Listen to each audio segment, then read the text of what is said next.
From the CBS Bay Area studios, this is KPIX 5 News. All new at 3 o'clock, demolition now underway at the site of that deadly VTA mass shooting. Also, federal authorities called to the East Bay the investigation into a helicopter crash at a PG&E site. Plus this. Sadly, the Senate failed to stand in defense of a woman's right to make decisions about her own body. It is not Roe v. Wade codification. It's an expansion. Senators block the push to write Roe v. Wade into law. So what's next? Good afternoon, everybody. I'm Reed Cowan.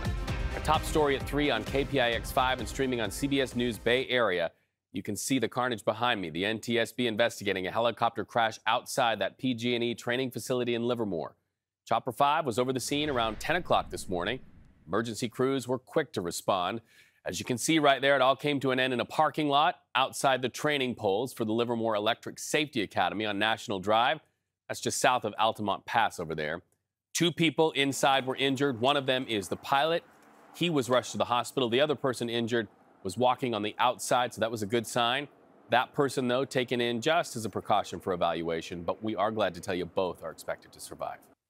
The helicopter was intact, but it did sustain severe damage. Again, there was no fire, but we did have to extricate the pilot using tools to get the doors open. Statement: PG&E says the safety of its customers, communities, and coworkers is their primary responsibility. All right, new at 3, Chopper 5 over the Valley Transportation Authority light rail yard in San Jose, where construction crews, you can see right there, are demolishing Building B. We all know what that is.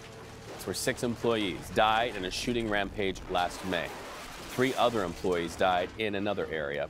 That incident is considered the Bay Area's deadliest mass shooting.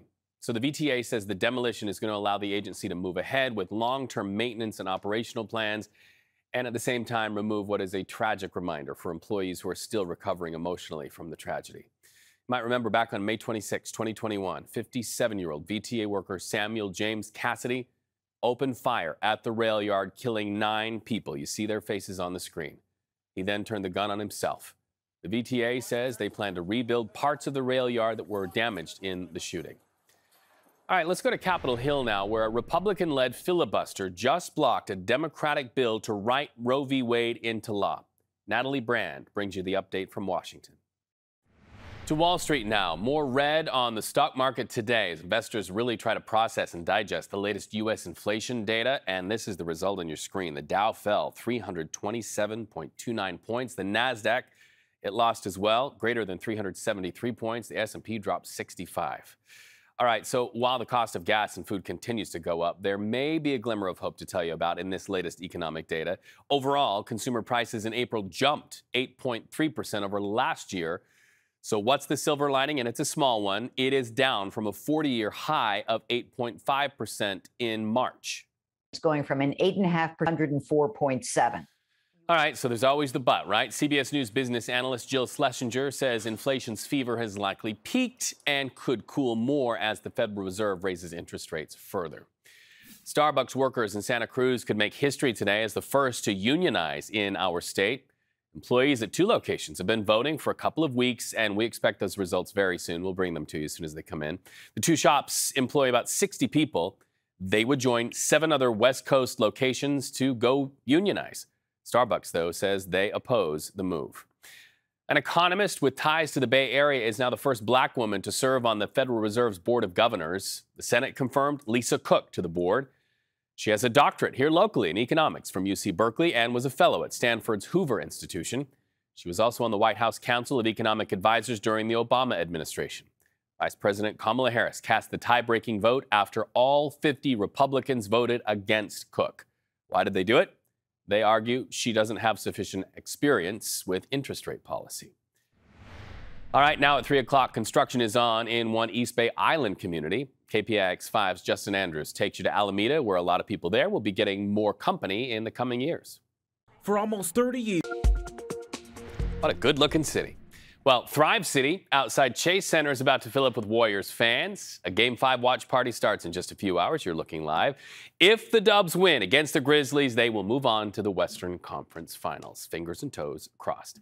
KPIX 5 sports anchor Vern Glenn joins me now. Vern, Memphis, they're not going to go down without a fight. No, they won't. Still ahead, more of you are flying the friendly skies, but you're not feeling too friendly about it. The latest report card on airline satisfaction and which carriers got a passing grade. Then coming up on our streaming service, CBS News Bay Area with the Supreme Court ruling on Roe v. Wade approaching, how some California senators react. And a reminder, you can watch our stream whenever, wherever. Find us on Pluto TV, channel 1021, and on any platform using the free CBS News app. Space and a platform. Well, the Cannes Film Festival opens tomorrow. It runs until May 22nd. And if you want more information, we've got it posted on our website. The 93-year-old actor has appeared in some 700 projects in 68 years of movie-making contributions. Everything from Big Trouble in Little China to voicing a character in the animated movie Mulan. It's all... Yeah, we think not yet. Keep thrilling, entertaining audiences. The ceremony included this traditional Chinese dragon dance. Hong is the oldest honoree to receive a star on the Walk of Fame. His co-star Jamie Lee Curtis was on hand for the big reveal, as was actor Daniel Day Kim, who spearheaded the effort to honor him. Long time coming. All right, time for a look at our... Right. And 93? Such pageantry, too. He's not ready to ride off in the sunset. No. I mean, he looks perfectly capable of just keep on working, keep on doing your thing. That's right. Speaking of sunsets, you're looking at that, plus the weather that goes with it. Exactly. Looks like you'll have an unobstructed view. All right, looking live right here behind me at SFO, demand for flights is up, and there's a new airline study that finds that you are not quite as satisfied with your experience. And one reason you cite is the rising cost. According to the Bureau of Labor Statistics, airfare rose more than 33% over last year. That's the largest 12-month increase since 1980.